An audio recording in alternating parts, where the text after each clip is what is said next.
Well, hello everybody, Jason. I'm doing Revolution Cave. That's right. The room is closing in and I've run out of space, and this is the only view that you can get.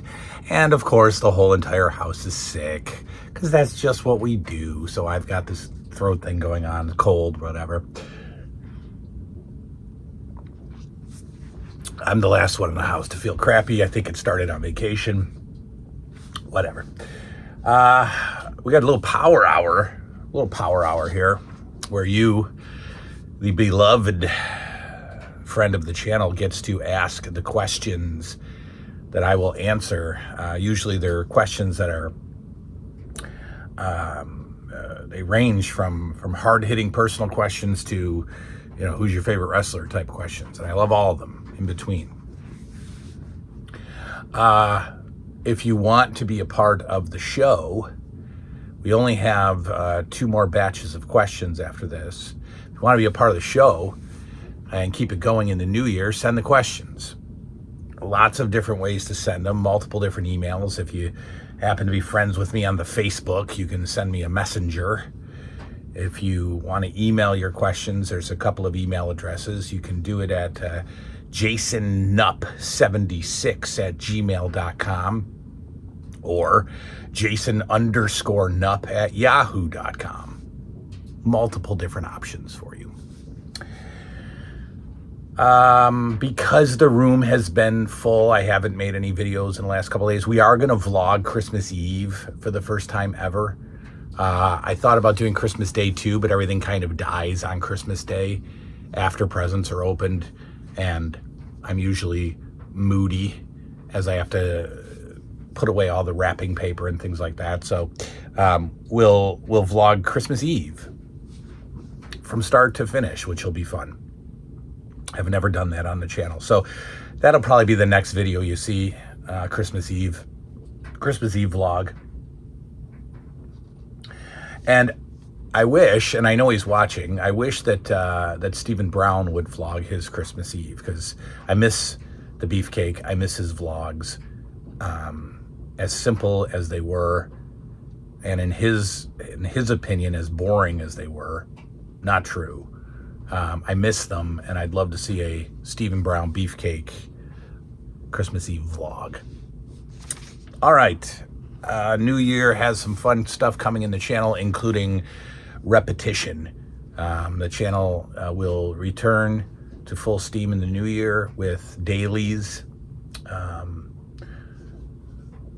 We'll potentially have a new way to play video games with the emulator, so we'll get a lot of fun, a lot of arcade games on the channel in the future. We finally get to play. Yes, I could have played it on the Switch, but we finally get to play some Map Mania together.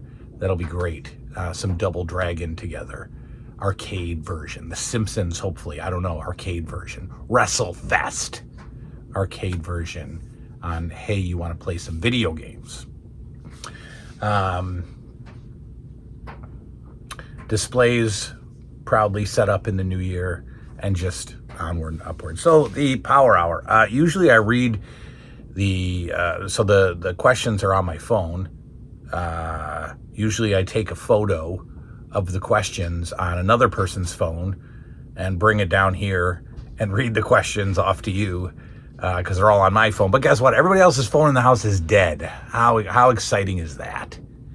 So I had to jot down the questions. Now, if I'm jotting them down, they're not jotted down verbatim, but they are, you get the general idea.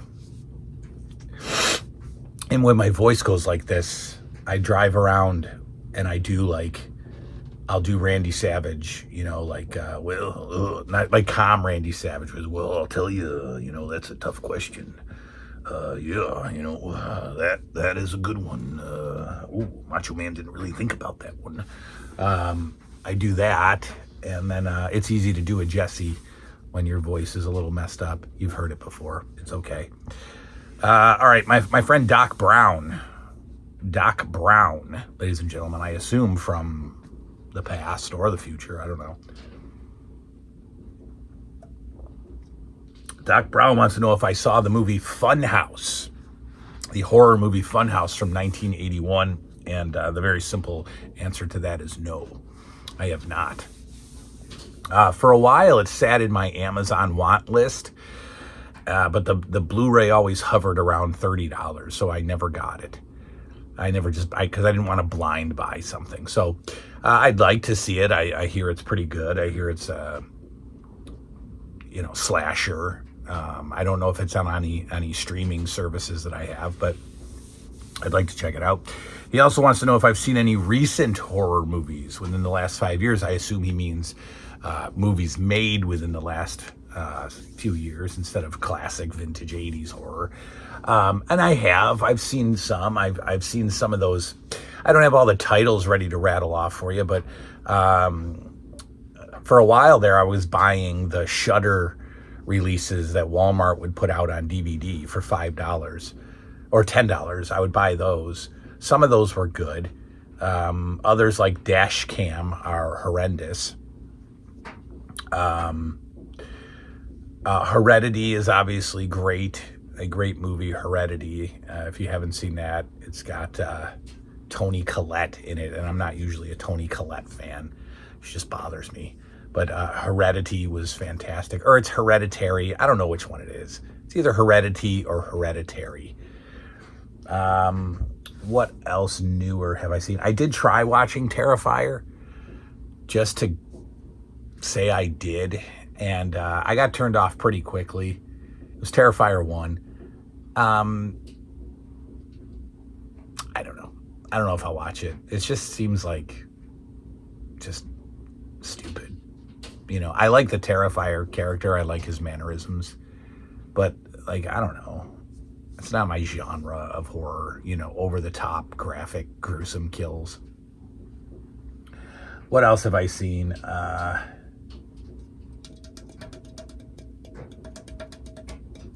That's about it. I mean, Liam and I watched The Host.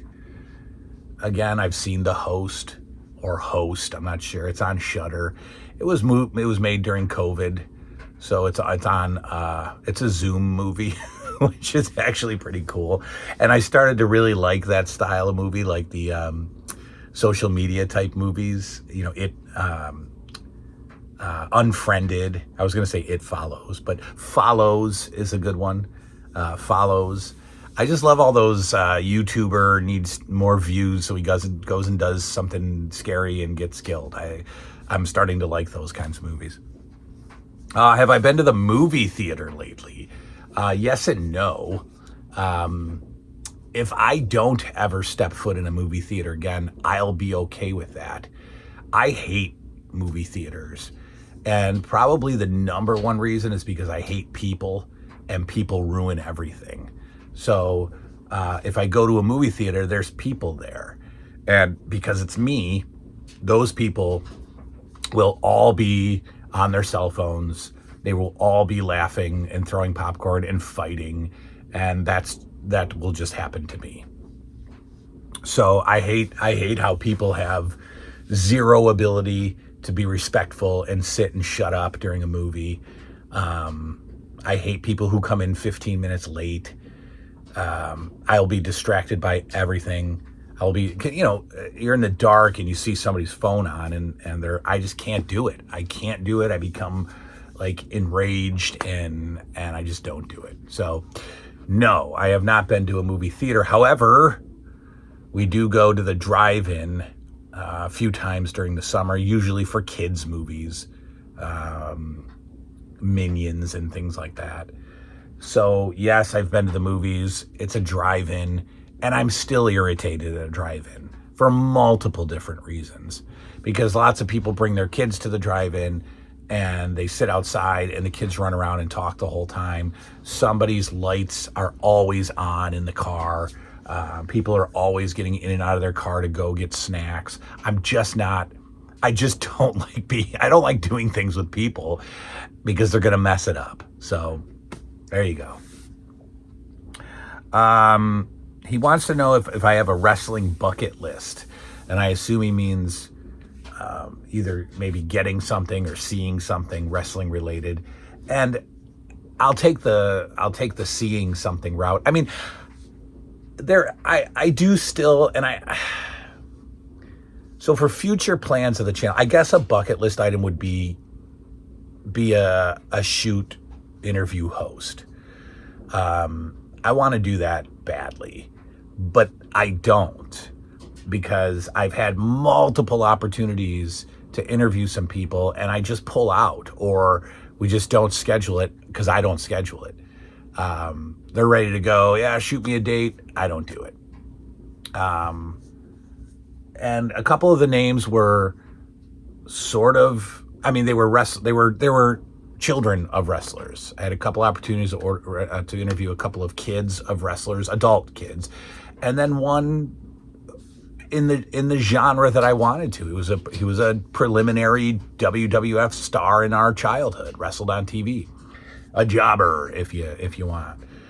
And he was, he doesn't charge, and I just needed to give him a date, and I didn't. And I think I don't think I get nervous. I think I get like the setup is obnoxious, getting the Zoom on my laptop, and then I'd have to buy the premium Zoom so that it doesn't cut off after 45 minutes. That's fine. I'm going to work on that in the new year. I'd like that to probably be on the wrestling bucket list, is actually talking to these guys. And with Facebook, you wouldn't believe how easy it is to reach out to them. And I tried, I'll tell you who I tried. I tried, what's her name? Rita, the referee, the first women's referee, Rita something or other. And she just simply said she's not doing interviews. No kidding. After I thought about it, with Vince McMahon being, with Vince being Vince in the news, and she's like one of the first people that came out against Vince, she probably thought it was just, she didn't want to do it. So I was like, oh, okay. I didn't think. So I guess that it would be something to look forward to in 2025.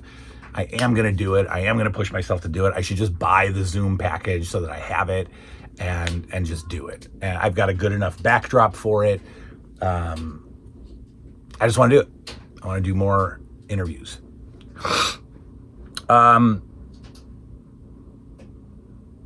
If I could ask Hulk Hogan one question, what would it be?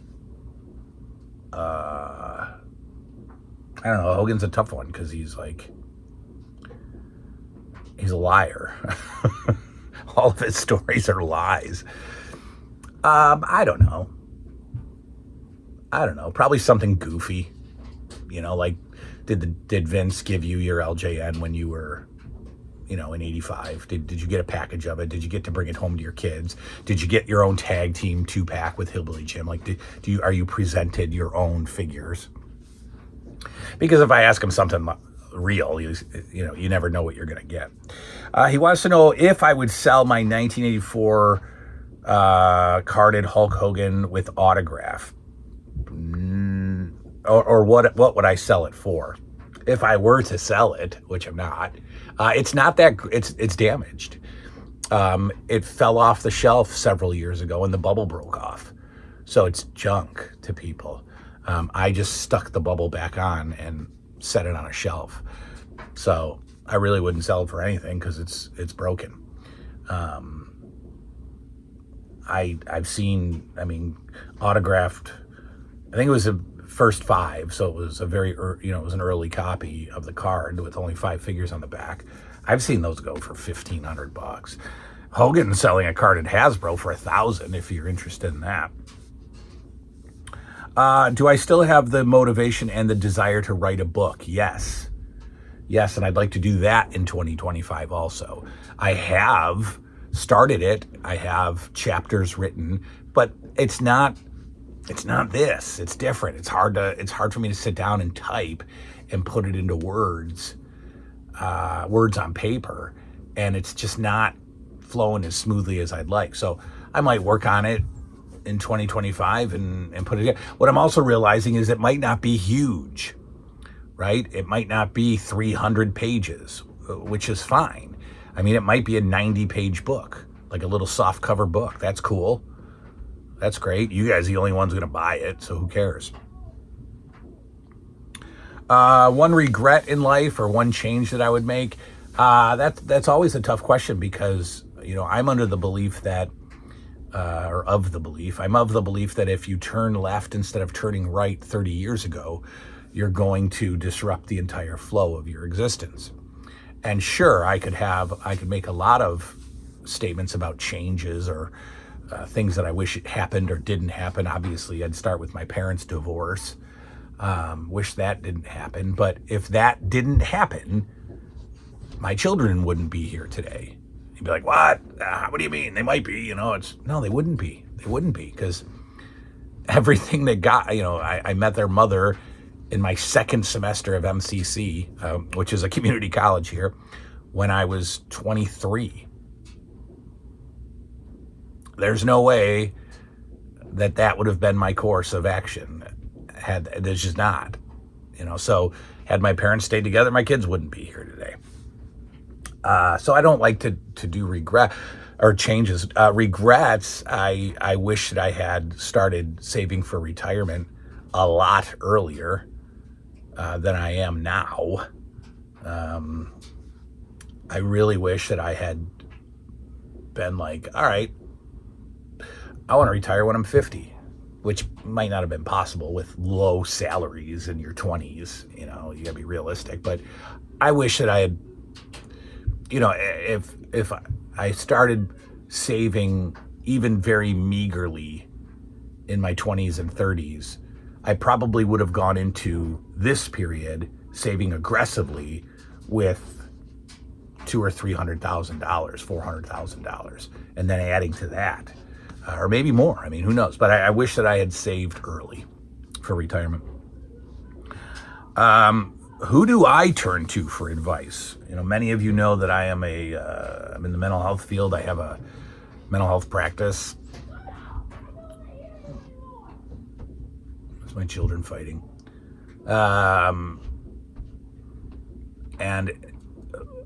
So obviously I support the idea that everybody needs somebody to talk to. Who do I turn to advice or for advice? No one. So that's the unfortunate truth of my existence is I don't have anybody.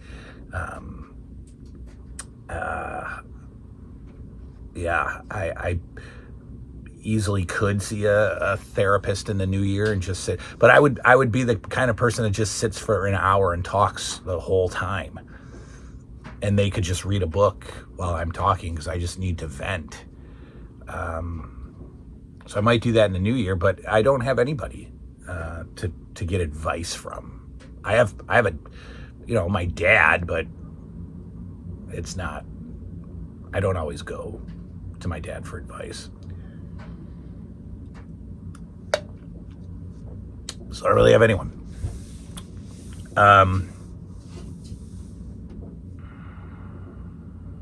Okay, so that's Doc Brown. Thank you, Doc Brown, for your questions. Next up, my man Steve. He says, so basically, like I said, I wrote down his question.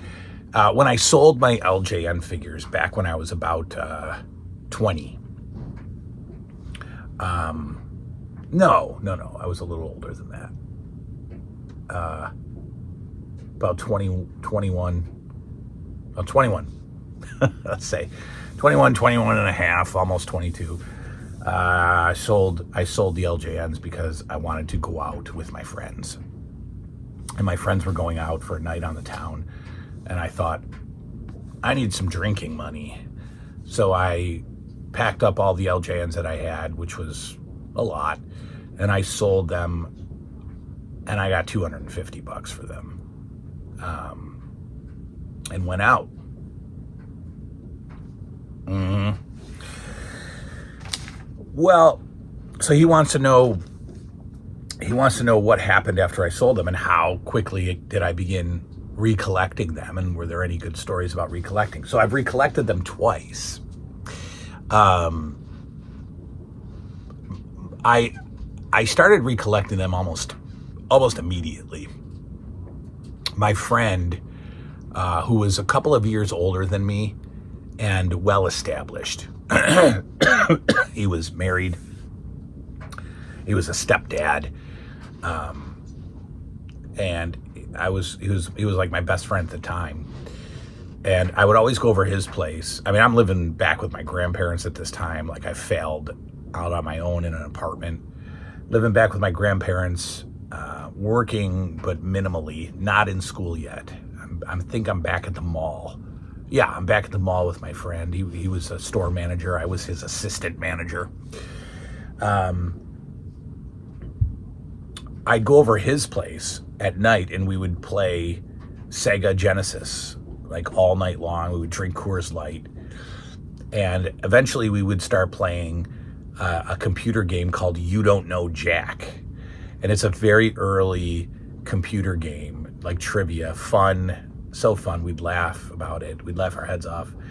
But he also had the internet at his house. And I found eBay. And I didn't have an eBay account or a credit card or anything. And so I would buy a figure at a time through him, and then he would pay for it, and I'd give him like $10, and the figure would get shipped to his house, and he'd bring it into the store for me, you know. And so that's basically how. But at that time, I was getting any condition, no accessories. So I was paying $5, $6, $7 per figure. This is several years ago. I was 21, 22. Very cheap figures, very cheap, no accessories, any condition, didn't care. And I was just throwing them in a box. And at one point, I was in my apartment, a new apartment. I had met the children's mother, and we were in an apartment. And that's when I started buying and selling on eBay. So as I'm buying and selling, because back then you could buy and sell on eBay, right? You could buy a batch of LJNs for $50, and you take the 3 figures that you want and go and flip the rest individually and make double, make $100. So I don't think you can do that anymore. I don't think you can buy and sell directly off eBay. Maybe with other toy lines or, I don't know, glassware. I'm not sure. And again, I had a big old box of beat up figures. And as I was buying and selling, I was replacing and completing figures and then dumping the scraps. And I just kept going. In fact, this toy room, this collection literally started with a boxed cabbage, with a box of LJNs, a boxed Cabbage Patch, and Bed Bugs, the board game. That is what this collection began with. That was my first couple of items that I grabbed at a flea market. So I had a copy paper box, those copy paper boxes with the lids. I had a copy paper box of LJNs, slowly improving them. I would put the accessories in a baggie when I would get the accessories, slowly improving them. A boxed Cabbage Patch doll that stayed in the collection but has since been put away because it's huge and bulky, and the Bed Bugs board game. That's how the collection began. So that's that, folks. That's the Power Hour for the evening. Again, we will see you Christmas Eve for the Christmas Eve vlog. And you'll see what we're cooking and eating, and I'll go shopping in the morning and buy all of our food for the dinner. And you'll just see what we do. Hopefully the kids don't try to play Fortnite. And so they don't get screamed at. And if they do try to play Fortnite, I probably won't do a vlog because we'll probably be screaming at them to not play Fortnite. That's it. That's all I got for you. Enjoy the Power Hour. Again, if you want to be a part of the show, drop your stuff at the links below. Oh, good night now.